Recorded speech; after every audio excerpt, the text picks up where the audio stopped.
Master, welcome back again to our channel. Panibagong araw, panibagong kabanata na naman ang pagsamasamahin natin ngayong araw na ito. At kung bago ka sa ating channel, pag-click ang subscribe button and hit the notification bell para update kayo sa ating mga susunod na videos. So mga Master, bago natin simulan ang ating kabanata ngayong araw na ito, huwag po sana natin skip yung ads mga Master, no, dahil malaking bagay na po yan sa ating munting channel. So simulan na natin kabanata ngayong araw na ito. Let's go! Kabanata 301 hanggang 320. Kabanata 301. Ang Old Master Lo ay isang napakahusay na big shot, habang si Old Master Com ay isang malapit na pangalawa. Ayon sa kanilang mga katayuan at pagkakakilanlan, wala man lang kwalifikasyon si Jacob na sunduin si Henry mula sa paliparan. Gayunpaman, si Jacob ay isang ambisyosong tao na may maselang pag-iisip. Nagbayad siya ng medyo mabigat na presyo kapalit ng pagkakataong tulad nito. Isinama pa niya ang kanyang nakababatang kapatid. Ito ay upang sila ay makipaglaban para sa isang pagkakataon na mag-iwan ng magandang impresyon sa kanilang sarili sa harap ni Henry. Matapos niyang batiin si Henry, hindi nakatanggap ng tugon si Jacob pagkatapos ng napakahabang sandali. Nang magtataas na sana siya ng ulo dahil sa curiosity, narinig niya ang malamig na ungol ni Henry mula sa kanyang ilong. Yung F*** na tinitignan mo. Papatayin kita kapag tumingin ka na naman sa kapatid ko ng napakasamang tingin. Pakiramdam ni Jacob ay bumilis ang tibok ng kanyang puso. Lumingon siya at nakita ang kapatid na si Hector na infatuated at walang buhay na nakatingin kay Ana. Halos lumundag ang puso ni Jacob sa kanyang dibdib matapos niyang makita ito. Itinaas niya ang kamay para sampilan sa mukha ang kapatid. Nakakadismaya kang tanga. Sa tingin mo kaya mo bang tingnan si Miss Lo ayon sa gusto mo? Mag-sorry ka na. Hindi pa nakita ni Hector ang ganoong nakakatakot na tingin mula sa kanyang kapatid. Namuti ang mukha niya dahil sa takot, at wala na siyang panahon para pakialaman pa ang sakit sa mukha niya. Mabilis niyang ibinaba ang ulo at same time na humingi ng tawad, sorry. Nanginginig si Jacob at Hector. Nahaharap sila sa mga batas, at kung sinaktan nila ang mga ito, maaaring matapos sila. Sa ngayon, pinagsisihan ni Jacob ang pagsama sa kanyang kapatid na nakakadismaya. Gusto niyang sipin siya hanggang mamatay sa mga sandaling ito. Ngumisi si Henry. Ang hedonistic na mga katangian sa kanyang mga buto ay malapit nang magkabisa nang marinig niya si Ana na walang pakialam na nagsabi, "Tara na. Ilang oras na tayo sa eroplano at pagod na ako." Matapos marinig ito ni Henry, pinagdikit niya ang kanyang mga labi at ayaw na niyang silipin pa ang bagay na ito. Gayunpaman, medyo nakakatuwang tingnan ang dalawang langgam na nanginginig sa takot. Tama, hindi maraming mainlander ang maaaring maging masasamang tao tulad ni Jasper. Nang maisip ni Henry ang kanyang masamang karanasan sa pagpapahirap kay Jasper hanggang sa nanginginig siya sa takot, bigla siyang nakaramdam ng pagkahilo at pagkahilo. Tara na. Inip niyang iwinagayway ang kamay at inakay si Ana na maglakad pasulong. Sa likod nila, sabay na napabuntong hininga sina Jacob at Hector. Pagkatapos ay ibinaling ni Jacob ang kanyang ulo para malamig na titigan si Hector. Malamig niyang sinabi, "Mas mabuting bantayan mo ang iyong sarili sa susunod.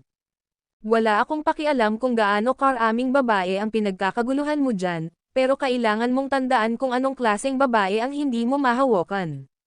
Hindi mo ba alam kung sino si Miss Ana Lo? Kung mangyari ulit ito, hindi ka na namin maliligtas ng pamilya." Nang matapos na ang pagsabihan ni Hector ay ibinaba niya ang kanyang ulo at sinabing, "Hindi na ako mangangahas na gawin ulit iyon, Jacob. Bilisan mo, dalhin natin itong dalawang VIP sa hotel. Balita ko si Mr. Lo ay isang taong mahilig din magsaya. Ngayong gabi, yayain ko silang magsaya sa club. Mag-isip ng ilang paraan para mapunta rin ang taong si Jasper na iyon."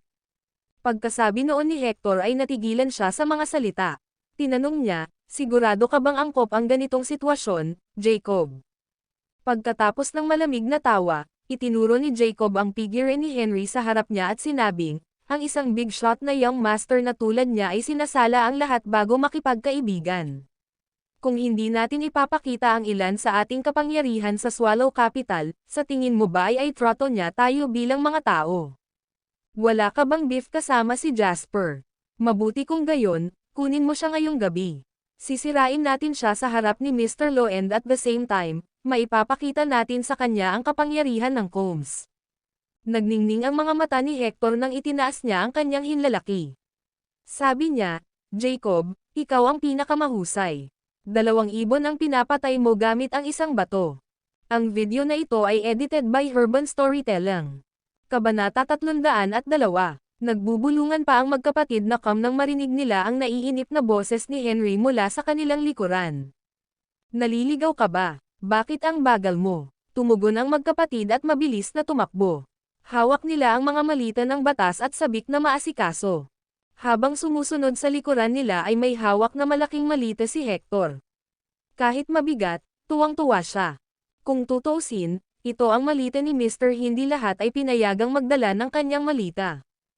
Ang kanyang mga mata ay patuloy na lumilipat ng malikot. Iniisip ni Hector kung paano niya ipapahiya si Jasper ngayong gabi. Matuturuan kanya ng pagiging mayabang, tanga. Ngayong gabi na ang gabing mamatay ka. Nang maisip ni Hector ang kanyang kamangha-manghang mga pantasya, nagpakawala siya ng isang masasamang tawa. Tuwang-tuwa siya na hindi na niya hinintay na dumating ang gabing ito. Kuwit. Nasa hotel room niya si Jasper na nakatingin sa report sa kamay niya na ibinigay sa kanya ng Easy Media. Naisip niyang ipadala ang ulat na ito sa Advent Entertainment Group sa Harbor City. Kung tutuusin, nasa entertainment industry din sila, kaya eksperto sila kumpara sa kanya. Dagdag pa, para sa reorganisasyon ng Easy Media, kailangan din niyang humingi ng payo mula sa Advent Entertainment Group. Habang nag-iisip si Jasper tungkol dito, nakatanggap siya ng tawag mula kay Jim. Tito Yap, kumusta? Nakuha mo ba ang kumpanya ni George? Nakangiting tanong ni Jasper. Sagot ni Jim, tapos na ang lahat at inaayos ko na ngayon ang mga staff. Malaki ang utang na loob ko sa iyo para dito. Tumayo si Jasper at nagsalin ng isang tasa ng tsaa. Aniya, huwag kang masyadong magalang, Tio Yap. Kung tinutulungan kita, ibig sabihin tinutulungan ko ang sarili ko. Mayroon kang napakaraming paraan at impormasyon sa Swallow Capital. Maaari mo ba akong tulungang makipag-ugnayan sa ilang kumpanya sa pangangaso ng ulo? Kailangan ko ng ilang mga profesional na namamahala sa kumpanya ng entertainment para sa akin. Sabi ni Jim, walang problema. Makikipag-ugnayan ako sa iyo kapag mayroon akong balita. Gayunpaman, natanggap ko lang ang tawag ni Hector. Bahagyang nagtaas ng kilay si Jasper.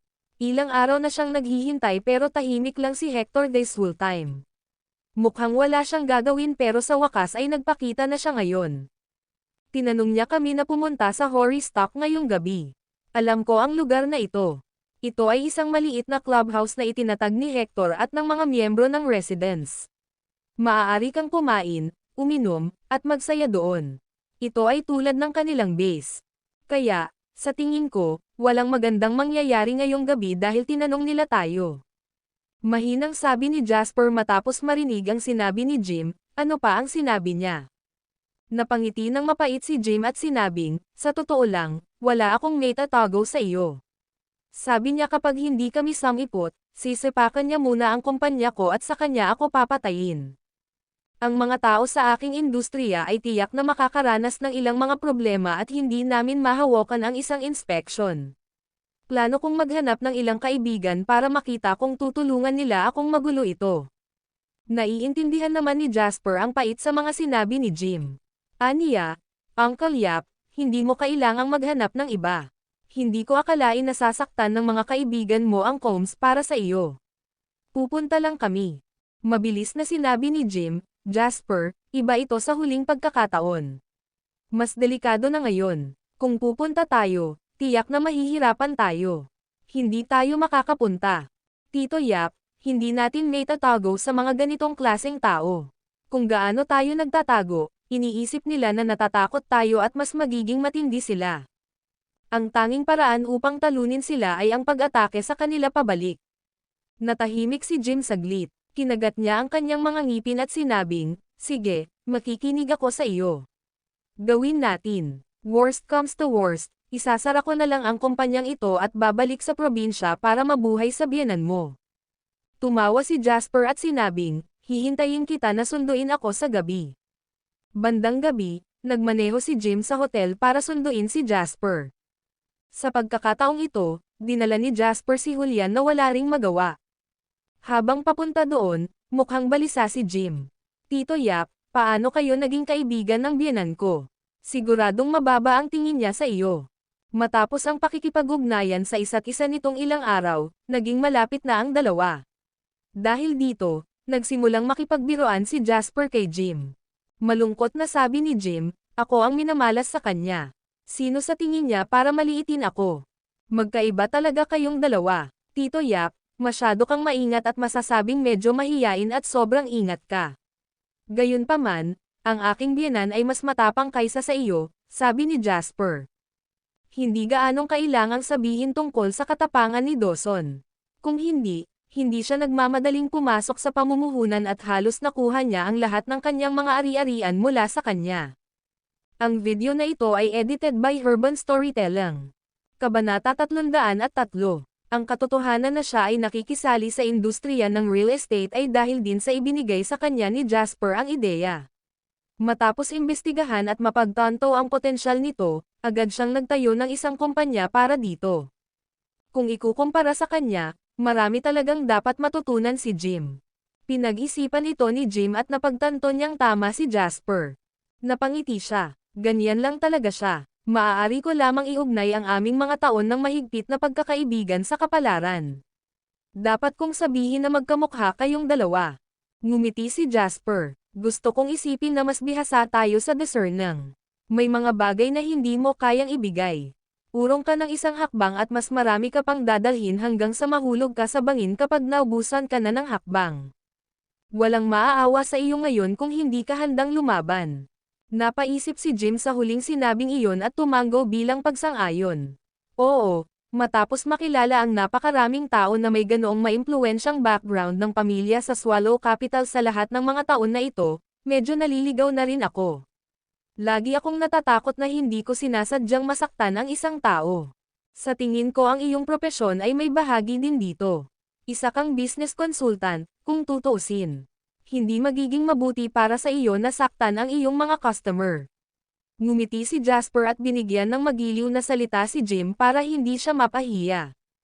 Ay, Jasper, hindi katakatakang si Dawson, ang matandang lalaki na iyon, ay labis na nagustuhan sa iyo. Walang sino man ang naging matagumpay na gaya mo sa murang edad.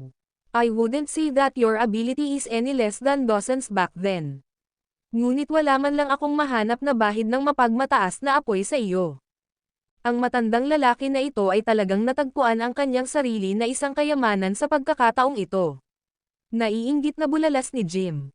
Haha, masyado kang mabait, Tio Yap. Wala akong dapat ipagmalaki, dahil tiyak na may mga taong mas hihigit sa akin. They're just keeping an even lower profile, yun lang, sabi ni Jasper na bahagyang ngumiti. It was not a act, dahil totoong naniniwala si Jasper mula sa kaibuturan ng kanyang puso na isa lang siyang maliit na alikabok sa mundo ngayon. Ang kanyang layunin ay maging isang pandaigdigang kalipunan.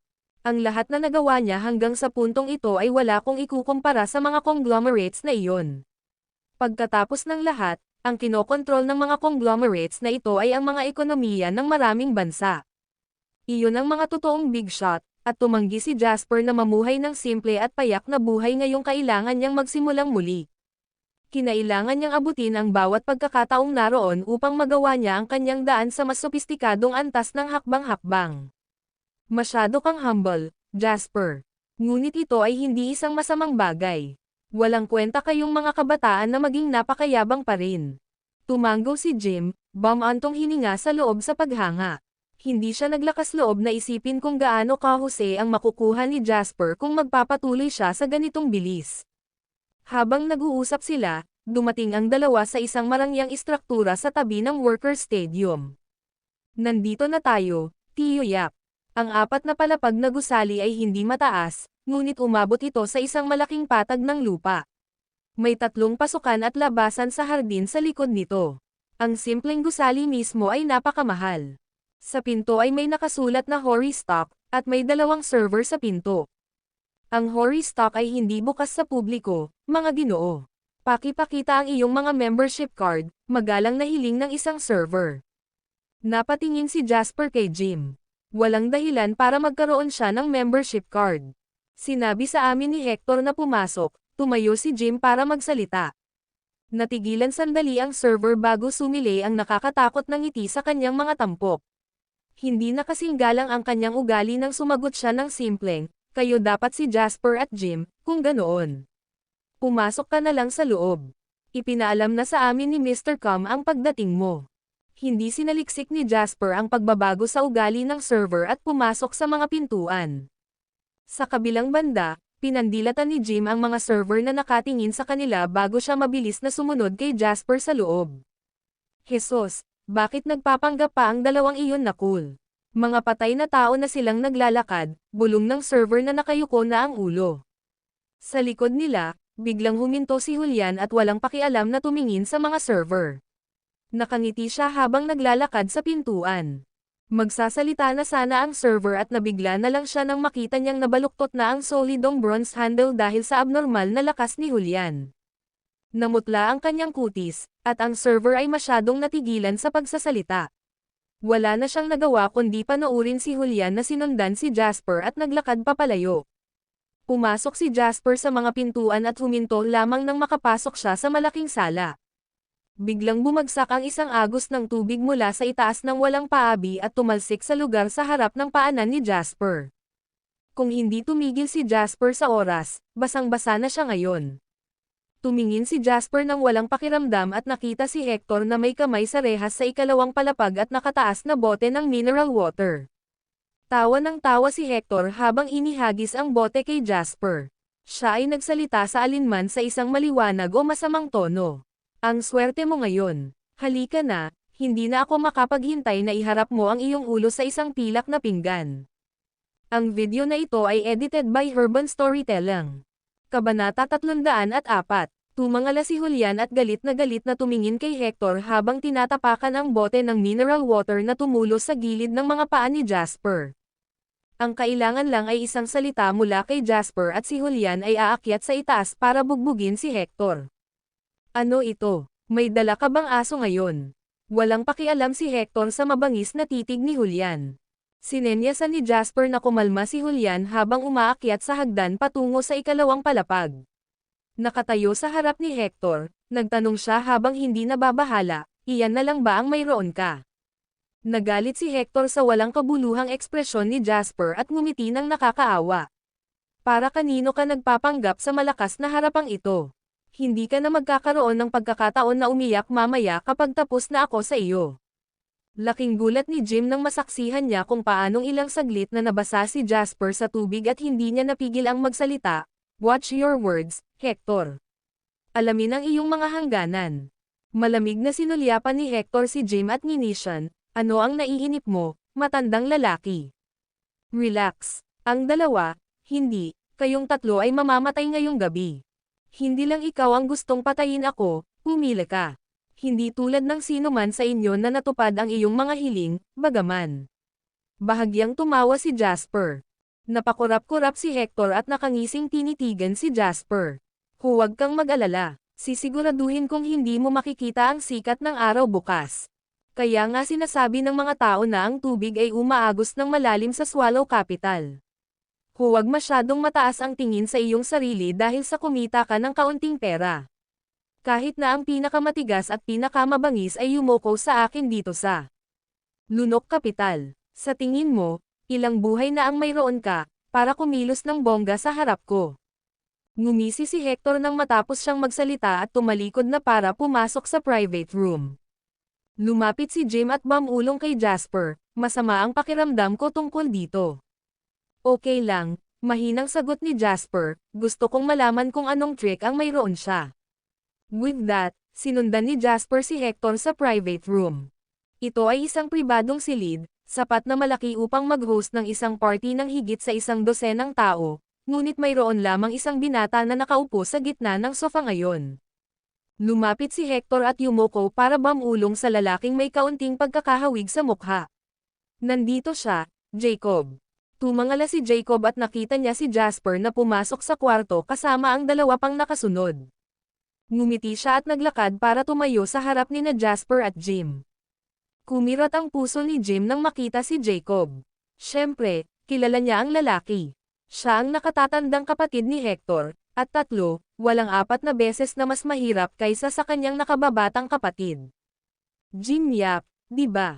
Narinig ko na ang pangalan mo. Medyo matagal ka nang nagtatrabaho sa Swallow Capital, hindi ba? Ngumiti si Jacob at nagpatuloy sa pagsasalita, ang negosyong ginagawa mo ay walang dahilan para guluhin mo ako, kaya bakit mo pinatay ang iyong sarili? Sa gayon, itinaas ni Jacob ang isang paa at sinipa ang tiyan ni Jim nang walang paabi. Napasigaw si Jim sa sakit at pumulupot ang mga braso sa kanyang tiyan. Ang paghihirap ay nakasulat sa buong mukha niya. Gayunpaman, si Jacob ay hindi nagpakita ng mga senyales ng paghinto habang siya ay patuloy na nagsasalita ng malamig, maaaring namuhay ka ng maayos, kaya bakit kailangan mong pukawin ang aking kapatid? Itinaas niya ang kamay para sampilan si Jim. Sa sandaling itinaas niya ang kanyang kamay, hinawakan ni Jasper ang kanyang palso gamit ang isang death grip. Masyado ka nang lalayo, sabi ni Jasper. Malamig na pinandilatan ni Jacob si Jasper at inalis ang kamay na may kasamang pang-iinis. Sino ka sa tingin mo? Sino ka para gambalain ako? Hindi siya pinansin ni Jasper at tinulungang tumayo si Jim. Huminga ng malamig ang lalaki sa sakit. Magiliw niyang tinanong, "Are you okay, Uncle Yap?" Ang video na ito ay edited by Herban Storytelling. Kabanata 305. Umiling si Jim at pilit na ngumiti. Ayos lang ako. Huwag kang mag-alala, babawiin ko sila para sa sipa na iyon, pangako ni Jasper. Bago pa makapagsalita si Jim, nagsimulang tumawa si Hector sa gilid matapos marinig ang sinabing iyon. Sa anong batayan? Hindi mo ba alam na mamayang gabi ang kamatayan yung tatlo sa mga walang kwentang piraso ng She*T? Ngumiti rin si Hector at mayabang na nagsalita, ang pamilyang Com ay hindi isang basura na kayang-kaya mong i-provoke. Ikaw si Jasper Lane ha? Balita ko mayaman ka. Sino ang nakakaalam kung ang iyong pera ay makakatipid sa iyo ngayong gabi o hindi, Ham? Tumingin si Jasper kay Jacob ng mahinahon at nagtanong, ito ang inihanda ninyong magkakapatid para sa akin ngayong gabi. Hector mocked, ang yabang pa rin kahit patay na tao ka. Patayin mo na lang siya, Jacob. Ang mga ganitong uri ng mga tao ay hindi malalaman na sila ay nababaliw hanggang sa huli na ang lahat. Ngumiti si Jacob at malamig na sinulyapan si Jasper. Huwag kang mag-alala, may isa pa tayong distinguished guest ngayong gabi. Kayong tatlong aso ang magiging entertainment na ibibigay ko sa aking mga napatay na bisita. Itinaas niya ang kamay para ituro si Jasper. Gusto kong lumabas ka sa pintong iyon nang nakaluhod mamaya. Nagring ang phone ni Jacob pagkatapos niyang magsalita. Pagtingin niya sa ibaba, nagbago ang kanyang ekspresyon at bumaling siya para sabihin kay Hector, "Stay here and watch them. Nandito na ang mga bisita, ihahatid ko na sila." Nagmamadaling lumabas ng pinto si Jacob. Baliw na ngumiti si Hector habang nakatingin kay Jasper. Hinihintay ko ang sandaling ito sa buong araw ngayon. Maghintay ka lang, malalaman mo na agad na pwede kang maging kasing yabang ng gusto mo sa harap ko, pero isa ka lang walang kwentang kalokohan kung ikukumpara sa ating honor na panauhin. Hindi pinansin ni Jasper si Hector at tinulungan si Jim sa sofa nang makita ang mapupulang kutis ng isa. Dapat bang ipadala muna kita sa ospital, Tio Yap? Umiling si Jim. Hindi ako makakalakad ng ganito ang mga kasukasuan at buto ko, pero ayos lang ako.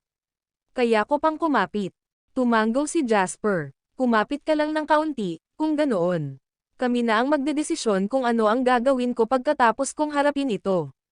Napangisi si Hector. Moherf *Sacker. Ilang sandali na ang layo mo sa kamatayan at parang wala ka pa ring pinagsisisihan, di ba? Harapin mo ito. Ako ang nagpapatapos sa inyong tatlong aso dito. Kasabay nito, sa pasukan ng Horrystock Clubhouse, magalang na binuksan ni Jacob ang pinto ng isang Benz na huminto sa labas. Mr. Lo, bati ni Jacob na may kaakit-akit ng ngiti. Sinulyapan ni Henry ang clubhouse ng masama at ibinuka ang kanyang mga labi. Ito na, ang lugar na sinabi mo ay magiging puno ng saya. Mabilis na sumagot si Jacob, sigurado akong nakita mo na ang iyong makatarungang bahagi ng mga bagay mula nang lumaki ka sa Harbor City, Mr. Lo. How would I dare one-up you like that? Simpleng reception lang ito, bilang host sa kanyang guest. Napangisi si Henry. Tigilan mo na ang pagpapanggap na magaling magsalita kapag hindi. Ayoko ng fake B** chase. Dahil naging matulungin ka sa mga tinutuluyan ko at nanatili ka rito, ibinabalik ko na lang ang pabor sa pamamagitan ng pagtingin. Oo, oo, syempre. Inakay ni Jacob si Henry sa mga pintuan. Habang paakyat sila sa hagdan, nagsalita siya sa makahulugang tono, nakahanap ako ng ilang kagandahan para sa iyo, Mr. Lo. Malapit na silang dumating. Sa private room muna tayo maghintay. Mayroon pa akong ilang mga hanggal na kalokohan na dapat harapin, ngunit maaari kang manatili at manood. Dumilat si Henry at sumulyap kay Jacob. Ipinapakita mo ang iyong lakas sa harap ko ngayon, ikaw ba? Bumilis ang pintig ng puso ni Jacob at agad itong hindi pumayag. Na-misunderstood mo, Mr. Lo. Hindi ako mangangahas. Napangisi si Henry. Sapat na ang nakikita kong pag-uugali na ito, ngunit wala akong pakialam. Ang mga stupid F*6 ay nasa lahat ng dako. Gusto kong malaman kung paano mo planong harapin sila, bagaman. I suppose it's entertaining enough, tara na. Tuwang-tuwa si Jacob, at magalang niyang itinulak ang mga pinto ng pribadong silid habang nagsasalita sa nakakaakit na tono, huwag kang mag-alala, Mr. Lo, sigurado akong malilibang ka.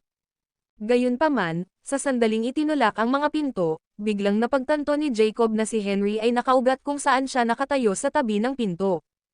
Tumangala si Jacob sa pagkalito nang makita si Henry na may suot na ekspresyon ng lubos na takot habang nakatitig kay Jasper sa pribadong silid. Nakikilala ba ni Mr. Lo si Jasper? Ang video na ito ay edited by Urban Storytelling. Kabanata 306. Pakiramdam ni Henry ay namamanhid ang kanyang anit. Bakit nandito si Jasper? Si Jasper ang kinakaharap ng magkapatid na Cam. Hindi napatalon si Henry nang makita si Jasper, ngunit ito ay isang malapit na tawag. Ang una niyang naisip ay refleksyon kung gaano karaming mga pagkakataon sa mundo. Gustong magsalita ni Henry, ngunit nakita niya ang tinging ibinigay sa kanya ni Jasper. Sa isang lagok, pinilit ni Henry ang mga salita sa dulo ng kanyang dila sa kanyang lalamunan. Natigilan si Jasper nang makita niya rin si Henry. Ang pagkakaiba lang nila ay mas mabilis na nag-react si Jasper at binigyan ng babala si Henry nang mapagtanto niyang si Henry ang nabanggit na natatanging panauhin na binanggit ng magkapatid. Nagpahiwatig siya kay Henry na huwag ilantad ang kanilang relasyon. Kung ang kilalang panauhin ay sino man, kung gayon ay maaaring kailanganin ni Jasper na magsikap dito. Ngunit tila nasa panig niya ang swerte nang pumasok si Henry. Hindi maiwasang maramdaman ni Jasper, na gustong turuan ng langit ang magkapatid na Cam ngayong gabi. Ang tahimik na komunikasyon ni na Henry at Jasper ay hindi napansin ni na Jacob at Hector. Anong problema, Mr. Lo? Maingat na tanong ni Jacob. Binigyan ni Henry si Jacob ng kakaibang tingin at tinuro si Jasper. Ito ang taong kinakaharap mo. Nalaglag ang puso ni Jacob sa tanong at hindi niya namamalayan na tumango. Oo. Magandang trabaho. Masayang tumawa si Henry at binigyan ng malaking thumbs up si Jacob. Sinadya ito ni Henry. Talagang humanga siya kay Jacob ng mga sandaling iyon. Sa lahat ng taong makakasakit, kailangan lang niyang piliin ang pinakakapos palad sa lahat. Sinulyapan ni Henry si Jacob, na pagtanto na isa nga siyang mortal. Bakit siya naiinip sa kamatayan? Kalimutan ang lahat. Ngunit kahit na sina Mitch at Zane mula sa Harbor City ay hindi pa nakakahinga pagkatapos na pilitin silang hilahin ni Jasper sa ilalim ng kanyang mga paa. Si Mitch o si Zane lang ay sapat na para tuluyang madaig si Jacob. Sa harap ng papuri ni Henry at ng malaking hinlalaki sa kanyang harapan, hindi maiwasan ni Jacob na maramdaman na may mali. Nanginginig ang puso ni Jacob nang maalala niya ang matagal na pagtitig ni Henry kay Jasper kanina sa labas ng pinto at maingat itong nagtanong, kilala mo ba siya, Mr. Lo? Umagos ang dugo sa mukha ni Jacob sa takot. Siya ay lubos na nasisire kung si Jasper ay naging kaibigan ni Henry. Parang nagtitinda lang ng kabaong sa harap mismo ni Hades. Ngumisi si Henry at sumulyap kay Jasper. Nang makita kung ano ang hindi naging reaksyon ng huli, alam ni Henry na si Jasper ay magsisimulang muling manlinlang sa mga tao. Walang dahilan para pigilin niya ang saya ni Jasper dahil itinuro sa kanya ng mga nakaraang trahedya na karanasan na siya lang ang maghihirap sa huli. Hindi naman. Isang pekeng ngiti ang isinagot ni Henry at umupo ng malakas sa couch. Naka-cross legs, Nagkunwari siyang hindi niya kilala si Jasper. Nanambalik ang puso ni Jacob sa pwesto sa ginawa ni Henry. Sa loob-loob niya ay nangungutya siya sa kanyang sarili. Halos mabigla pa siya. Eksakto, sino si Jasper? Paanong ang isang tulad niya ay makikilala kay Mr. Lo? Ang isa sa kanila ay isang banal na nilalang, at ang isa ay ang dumi ng lupa. Walang ganap na dahilan para mag-cross ang landas ng dalawang ito. Nang may katatagan ang kanyang puso, sinulyapan ni Jacob si Jasper ng masama at ngumisi. Bibigyan kita ng pagkakataong humingi ng awa, Jasper. Paano kung ganoon? Kalmadong sinulyapan ni Jasper si Jacob at sumagot sa hindi apektadong tono, "Oh. Di ba sabi mo papatayin mo ako?" Tumawa ng malakas si Jacob at tinignan si Hector. Ngumisi si Hector at naglakad patungo sa coffee table sa harap ni Jasper, pinatong ang paa niya dito. Itinuro ang espasyo sa pagitan ng kanyang mga binti, ngumisi siya at nagsalita, "Gapangin mo ang aking mga binti at bibigyan kita ng kapatid ko ng pagkakataong humingi ng awa." Ang video na ito ay edited by Urban Storytelling. Kabanata 307. Tumingin si Jasper kay Hector, ang kanyang tingin ay kalmado na parang lawan ng patay na tubig. Paano kung ayaw kong gumapang? Sa halip ay tanong ni Jasper. Napangisi si Jacob. Mukha ba akong binibigyan ka ng opsyon para pumili? Bobo. Magmakaawa ka ngayon, o tatawag ako ng isang tao para isara ang kumpanya mo at ni Jim. Babawiin ng lisensya si Jim. Maniwala ka sa akin, madali kong magagawa ang lahat ng ito at higit pa. Nagsalita si Jacob na mayabang na tawa, ang ganda ng relasyon niyo ni Jim no. Ang kanyang asawa at anak ay parehong nasa Swallow Capital, at sa tingin ko ang kanyang anak ay gumagawa ng kanyang ikalawang taon sa isang kagalang-galang na mataas na paaralan. Natatakot akong magdusa lamang ang kanyang asawa at anak kung magpapadala ako ng balita. Samando si Jacob kay Jasper habang nagsasalita at nanunuya. Sa oras na iyon, hindi lamang ang iyong kumpanya ang magdurusa, ngunit ang buong pamilya ni Jim ay magwawasak din dahil sa iyo. Nagiba ang ekspresyon ni Jim habang umuungal, "Lumapit ka sa akin, duwag ka. Sa tingin mo, ang pagbabante sa aking mga anak ay napakahusay mo." Umayo si Jacob sa likod at malamig na nagsalita, "Why the f*** would I care if I'm playing fair or not when we have already made it clear that I won't go easy on you guys tonight, you dumb f***." Ano, nalilito na rin ang utak mo ngayon? Tinuro ni Jacob si Jasper at tinanong, "So, gumagapang ka ba o hindi?" Kung oo, pagkatapos f***ing kumuha na ito. O maaari mong piliin na lumakad palabas dito nang nakaluhod at hintayin akong maghiganti. Lumingon si Jacob kay Henry at nagsalita, "Wala ka pang nakitang gumagapang sa pagitan ng mga paan ng iba, Mr. Lo. Malapit mo nang makita, haha." Tinakpan ni Henry ang kanyang bibig at nagkibit-balikat, hindi sumasang-ayon o hindi sumasang-ayon sa kanya. Hindi umimik si Jasper kaya nagpatuloy si Henry sa pag-arte.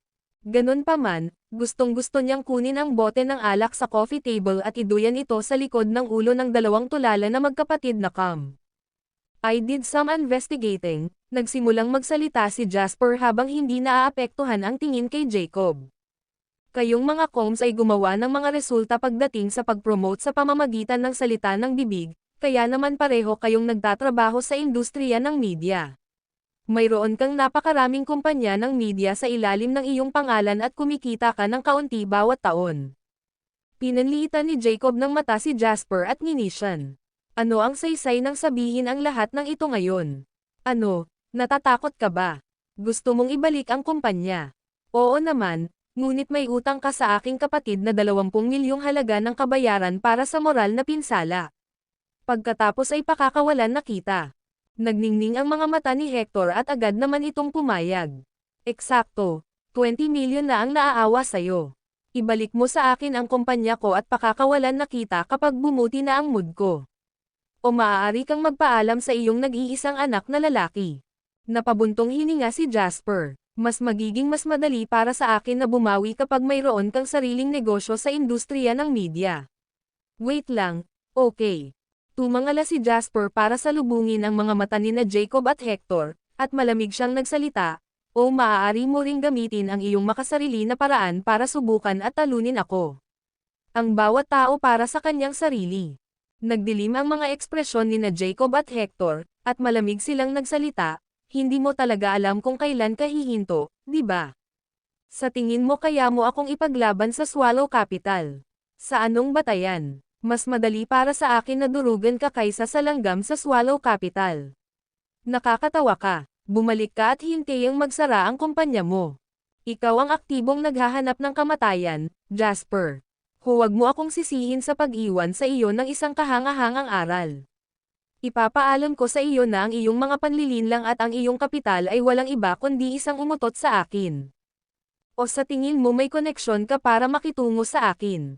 Hayaan mong sabihin ko sa iyo, ang mga tao ay kumonekta sa mga lupon at basura na tulad mo ay makakahanap lamang ng mga kaibigan na parehong basura.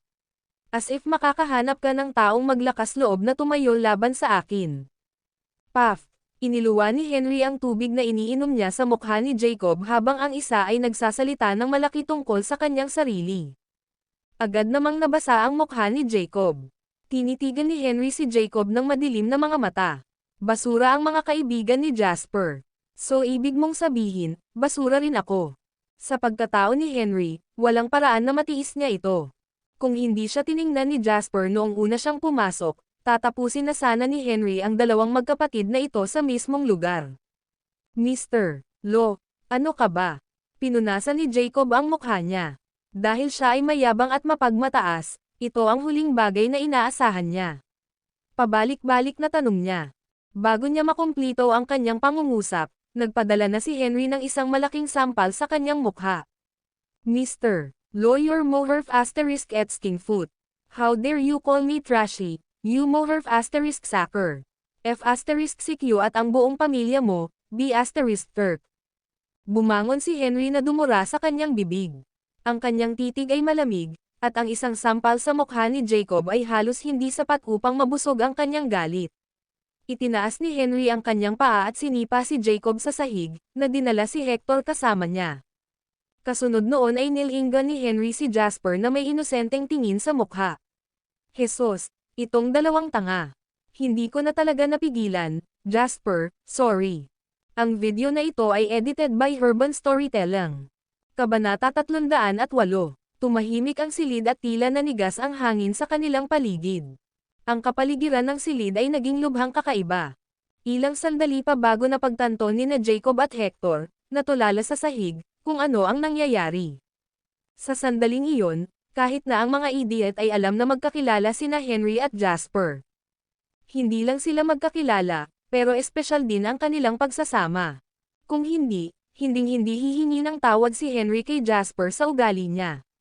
Nanginginig si Jacob, iniisip kung anong klaseng demonyo ang ginawa nila ng kanyang kapatid.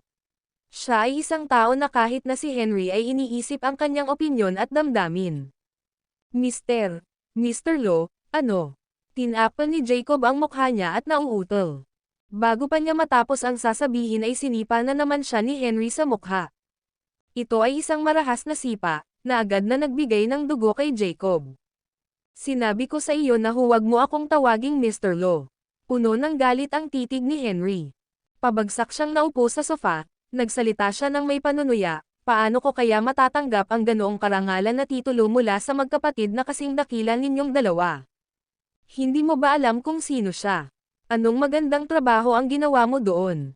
Ni hindi man lang ako naglakas loob na I-provoke siya, pareho kayong umaarte na parang isang divine entity. Tinatawag siya ng isa na basura at ang isa naman ay tanga. F asterisk sick. Paano kung buksan ninyong dalawa ang inyong mga mata at tingnang mabuti kung sino talaga ang basura at ang tanggang kalokohan na narito? Gulat na napatingin sina Jacob at Hector kay Jasper. Paano kaya ito? Sino lang ang taong ito? Di ba't isa lang siyang mayamang negosyante? Ano ang isang pares ng mga hanggal na F asterisk 6? Napangisi si Henry. Hindi ba sumagi sa isip mo kung paano siya nagkaroon ng napakaraming pera sa kabila ng kanyang edad? Sa tingin mo kayang gawin iyon ng mga taong walang kasanayan? You two act like you're on top of the world just because you're from the residence, but do you honestly think that the money you have in your pockets can compete with his? Sinasabi mo ba sa akin na hindi ito sumagi sa isip mo? Ang mga salita ni Henry ay parehong nagpatibok ng puso ni Hector at Jacob sa kanilang mga tadyang. Yun ang totoo. Kung wala man lang siyang kakayahan, paano pa siya makakapaglabas ng 600 milyon sa murang edad para makabili ng Easy Media? Iyon ay isang punto na hindi napag-isipan ng magkapatid. Ngumiti si Jasper at nagsalita, "Huwag kang makinig sa bluff niya. Isa lang akong mapagpanggap na kumpanyang isasara mo. Sisirain mo rin ang pamilya ni Jim, di ba?" Ano pa? Nanginginig si Jacob at palihim na sinulyapan si Henry. Ang panunuya sa mukha ng isa ay pumukaw sa kanyang takot at pagkabalisa mula sa bubong. "Sino ka?" Pinigil ni Jacob ang kanyang takot at galit para magtanong. Hindi mahalaga ang kanyang dignidad sa sandaling iyon, dahil gusto lang niyang malaman kung sino si Jasper. Tumingin si Hector kay Jasper na may parehong takot at hindi mapakali na tingin. Pakiramdam niya ay ang langgam na ito na madali niyang durugan sa kanyang mga kamay ay biglang nag-transform sa isang makapangyarihang dragon. Napakalaki ng pagkakaiba nito para tiisin ng sinuman. "Ganoon ba kahalaga ang aking pagkakakilanlan?" Payak na tanong ni Jasper. Napaawang ang labi ni Henry at bumaling kay Jasper. "Bakit ka nag-aaksaya ng oras sa dalawang stupid F***6 na ito? As if malalaman nila kung sino ka. Mga ignorante lang sila. Sabi ko, tapusin mo na lang kaagad ang buhay nila at magpatuloy." Ang video na ito ay edited by Urban Storytelling. Kabanata 309. Namutla ang kutis ni na Jacob at ng kanyang kapatid. Tatawa na lang sana ang magkapatid kung may nagsabi man, pero ito si Henry Lo. Ang lalaki ay may kakayahang gawin ang kanyang mga salita na maging isang katotohanan. Sinuri ni Jacob ang kasalukuyang sitwasyon at binaligtad ang sarili. Hindi pinansin ang dugo sa kanyang mukha, yumuko siya at yumuko kay Jasper, humihingi ng tawad sa pinakatapat na saloobin na posible. "Pasensya na po, sinaktan ka namin ng kapatid ko. Humihingi ako ng paumanhin sa aming mga aksyon. Patawarin mo kami." Tumingin si Jasper kay Jacob ng mahinahon at ngumiti. "Not bad, para alam mo kung kailan dapat magpakumbaba. Well, hindi ka ba mukhang sincere habang humihingi ng tawad? Sigurado akong pinapagalitan mo ako sa impyerno at pabalik sa loob, hindi ba?" Galit na tutol si Jacob. Hindi ako mangangahas. Isa kang taong may dakilang birtod, young Master Lane. Paano mo sasayangin ang iyong oras sa pagiging calculative sa mga menor de edad na karakter na tulad ko? Maglalakas loob akong magalit sa iyo. Natatawang sagot ni Jasper, "Hindi naman ako young master. Isa lang akong simpleng tao mula sa ordinaryong pamilya. Imposibleng makipagkumpetensya ako sa inyo, kaya huwag niyo akong tawaging young Master Lane. Patawarin mo ako at ang kapatid ko, Mr. Lane." Nilinga ni Jacob si Hector na tulala pa ring nakahiga sa lupa habang nagsasalita. Biglang sumulpat ang galit sa kanya at itinaas niya ang kanyang kamay para sampilan sa mukha si Hector. "Gago ka ba?" Humingi ng tawad kay Mr. Lane ngayon din. Parang nagising lang siya sa panaginip, nagtakip ng ngipin si Hector at tinitigan si Jasper. Nag-alab ang galit sa kanyang puso. "Pasensya na." Nakayuko si Hector sa tabi ni Jacob habang ayaw niyang humingi ng tawad. Hindi pinansin ni Jasper ang dalawa na nakayuko sa paghingi ng tawad at sa halip ay lumingon kay Jim, ang lalaking hindi pa rin kumikibo sa gulat. "Nangako ako na babalikan ko sila para sa sipa na iyon, Tiyo Yap." Napangiti si Jim kay Jasper. Aakyat na sana siya sa tuwa kung hindi masyadong sumakit ang tiyan niya para tumayo. Sa wala pang 3 minuto, ang buong plot ay nagkaroon ng malupit na pagliko at binago ang takbo ng mga dekada ng kasaysayan. Sa mahabang panahon ng kanyang pamumuhay sa Swallow Capital, mas alam niya kaysa sa sinuman kung paano pinipilit ng sistema ng caste ang mga tao sa loob ng mga social circle nito. Bagamat hindi kilalang tao si Jacob at ang kanyang kapatid sa iba pang miyembro ng Swallow Capital Residence, napakalaki at mapang-utos nilang mga hari pagdating sa iba. Sino si Mr. Lo? Ang lalaking ito ay tila nagdudulot ng takot sa magkapatid. Ang mas nakakatakot ay si Jasper. Isang lalaki na ginagalang nitong si Mr. Lo, sino siya? Natagpuan ni Jim ang kanyang sarili na hindi makita ang manugang ng kanyang matandang kaibigan. "Jasper, ako," medyo natakot si Jim. "Huwag kang mag-alala, Tiyo Yap. They won't dare do anything to you," mahinahong sagot ni Jasper. Nang makita ang kalmadong ekspresyon sa mukha ni Jasper, huminga ng malalim si Jim para pigilan ang excitement at takot na nararamdaman. Nilinggan niya ang magkapatid na Cam na parehong may mga hindi mapakali na ekspresyon sa kanilang mga mukha. Agad na bumalot sa loob ni Jim ang sama ng loob at galit. Nang walang sino man sa kanyang likuran, kinailangan ni Jim na yumuko sa kagustuhan ng lahat dahil hindi siya sapat na malakas upang tumayo sa kanyang sarili. Ngayong mayroon na akong Jasper, ano pa ba ang dapat kong katakutin? Sa pag-iisip, ang panibagong puot ay nakadagdag sa mga lumang sama ng loob at dinaig nila si Jim, na iniangat ang kanyang paa upang sipin si Jacob sa tiyan. Masakit na sumigaw si Jacob sa sipa at pasuray-suray na paatras, para lang nanginginig ang kanyang mga tuhod bago siya lumuhad sa sahig. Nang makitang hinawakan ni Jacob ang kanyang tiyan at yumuko sa harap ng kanyang mga mata, napagtanto ni Jim na hindi pa siya nakakaramdam ng kasing saya sa loob ng mga dekada. Ang saya-saya mo noong sinipa mo ako, hindi ba? Sa isang kahabag-habag na ekspresyon, pumunta si Jim upang maghatid ng dalawa pang sipa. Namutla ang kutis ni Hector habang pinagmamasdan kung paano sumigaw si Jacob sa sakit ngunit ayaw pa ring lumaban. Inikat niya ang ulo niya at naglakad patungo sa pinto. Gayunpaman, si Julian ay nakatayo sa tabi ng pinto sa sandaling lumingon siya, tulad ng isang estatwa ng isang gawa-gawang Diyos. Nawala ang lakas mula sa mga binti ni Hector at napaluhod ang lalaki sa harap ni Jasper. "I'm sorry, kuya, please huwag mo akong patulan. I'm sorry. Kasalanan ko ang pagiging bulag ko. Damn my stupid ***********************************************************************************************ing eyes. Please, patawarin mo ako. Ang video na ito ay edited by Urban Storytelling. Kabanata 310. Pinag-cross ni Jasper ang kanyang mga paa at tumingin kay Hector, walang kibo ang ekspresyon habang ang isa naman ay patuloy na nagmamakaawa sa kanya. Sa tabi niya, binuksan ni Henry ang isang bote ng brandy at nagsalin ng baso kay Jasper. Kinilig si Hector sa nakita. Sa loob ng kanilang Circle of Trust Fund na mga sanggol, ang isa ay hindi nagbuhos ng alak para lamang sa ibang tao. Ang mga aksyon ni Henry ay isang pahayag na si Jasper ay humawak ng mas mataas na posisyon kaysa sa kanya. Gayunpaman, hindi ito masyadong inisip ni Jasper. Kung sa bagay, nakatingin lang si Jasper sa baso ng masama. Hindi ako umiinom ng brandy. Paminsan-minsan ay humihigop si Jasper ng red at white wine, ngunit mas gusto niyang panatilihin ang isang magalang na distansya mula sa dayuhang alak. Napaawang ang labi ni Henry. Ang bote na ito ay nagkakahalaga ng 160,000. Hindi ko ito kayang bayaran ng normal. Ngumiti si Jasper. Hindi ko alam na may alak kahit hindi kayang bayaran ni Mr. Lo. Nagdilim ang ekspresyon ni Henry. Alam na alam mo kung gaano kagustang kontrolin ng aking matanda ang aking mga allowance. Not to mention that my sister refuses to help me financially also. Kapatid niya ako. Sa paksa ng alak, ang aking matandang lalaki ay may 2 crates ng 30 taong gulang na whiskey mula sa kanyang amo nang siya ay dumating sa Swallow Capital 30 taon na ang nakakaraan. There's no way he'd let me drink it just like that, pero yon ang meron kami nung pumunta ka sa dinner nung 2 beses. Sigurado akong oo ang aking matanda kung ipaalala mo ito sa kanya sa susunod na pagpunta mo. Nagniningning ang mga mata ni Henry habang nakikipagsapalaran kay Jasper, na nagbabalak kung paano niya makukuha ang alak ng kanyang ama.